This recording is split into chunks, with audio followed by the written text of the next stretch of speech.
It started like any ordinary day. One of those sluggish, dragging Thursdays where you count down minutes staring at the clock, waiting for the week to end. But that day flipped my life upside down.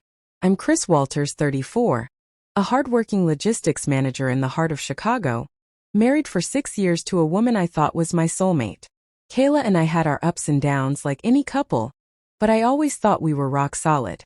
She had been my college sweetheart, my best friend, my anchor, or so I believed. The events of that day would tear apart everything I thought I knew, expose hidden lies, and transform me forever. It was around 4 p.m. when my boss, Mr. William Collins, called me into his corner office. He was the kind of man who rarely smiled and ran the department with an iron fist. So when he looked up at me with a warm grin, I knew something was off. "Chris, you've been doing some incredible work lately," he began, folding his hands neatly.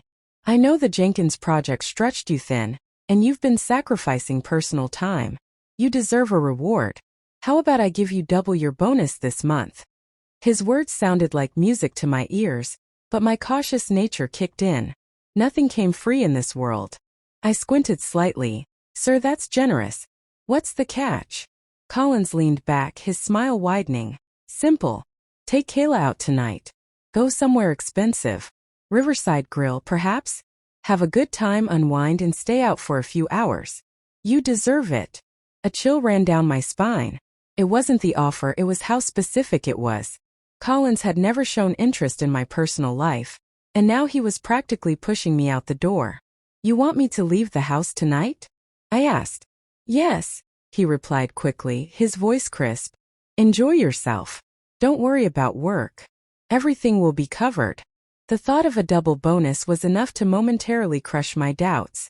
After all, our anniversary was coming up, and this extra cash could go a long way. That evening, I shared the good news with Kayla. Her reaction was strange. She smiled, yes, but there was something nervous in her eyes, her fingers fidgeting with her phone. "That's great.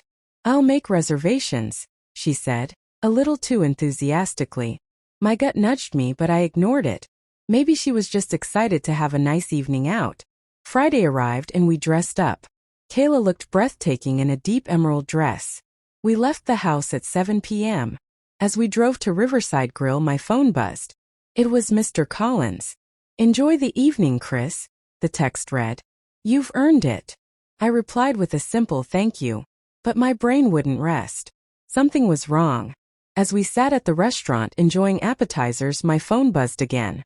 This time it was my old friend Mark, a cop and my closest confidant. He'd always been my second pair of eyes. I didn't waste time. I told him about the odd bonus, the strange dinner request, and my growing paranoia. Mark didn't hesitate. "I'll swing by your place. Something smells fishy," he said. 20 minutes later, Mark called back, his voice tense. "Chris, there's a black Audi in your driveway. Didn't you say your boss drives one?" My stomach twisted. "Yeah," I whispered. Mark continued. "Your garage door is open and lights are on. I just saw a shadow move past your living room window." My heart started thumping painfully in my chest. My boss wanted me gone. My wife seemed oddly eager. Now his car was at my house. My appetite vanished. I told Kayla I wasn't feeling well and wanted to head home. She appeared startled but quickly recovered. "Sure, babe. Let's go." On the way, I texted Mark. "Stay put. Watch from a distance. I'm 5 minutes away." As we neared home, my head swam with grim possibilities. Was this a break-in? Corporate sabotage? Or was it something more personal? We parked a few blocks away. I turned to Kayla. "Stay here." "Why?" she asked, her voice cracking. "Because I said so," I snapped, anger finally boiling over. Mark met me near the driveway. He pointed toward the window. "See for yourself." I crept up, heart hammering, and peeked through the blinds. My world collapsed. There in our living room on my couch was Mr. Collins, shirtless, with Kayla straddling him, wearing one of my dress shirts. Laughter filled the room. My fists clenched. I wanted to smash through the window and beat Collins to a pulp, but Mark's hand on my shoulder calmed me down. "Let's do this right," Mark whispered. We filmed everything from outside. I texted Kayla from the driveway. "Come outside for a second." Seconds later she appeared, flustered. Her hair disheveled, cheeks flushed. "Everything okay, babe?" she asked, feigning concern. "Peachy," I smiled coldly. "Mind explaining why Colin's car is here?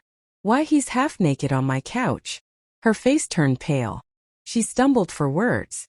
"It's not what it looks like." The classic line. I brushed past her, stormed inside, and Colin stood there, unfazed. "Chris," he greeted. "You weren't supposed to be back." "Clearly," I snapped, filming his smug face. "Your career is over, your marriage is over," I said, turning to Kayla. "And you? Pack your bags." The days that followed were filled with revelations. Collins and Kayla had been having an affair for months.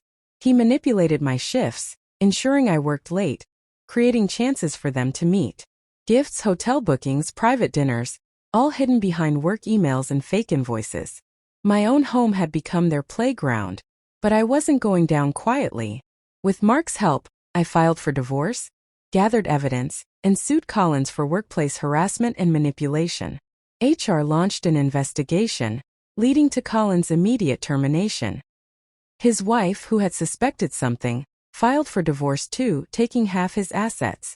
I changed the locks, sold everything tied to Kayla, and started fresh. I wasn't broken. I was free. Months later, Kayla begged for forgiveness. Collins tried contacting me, hoping for a settlement. I ignored them both.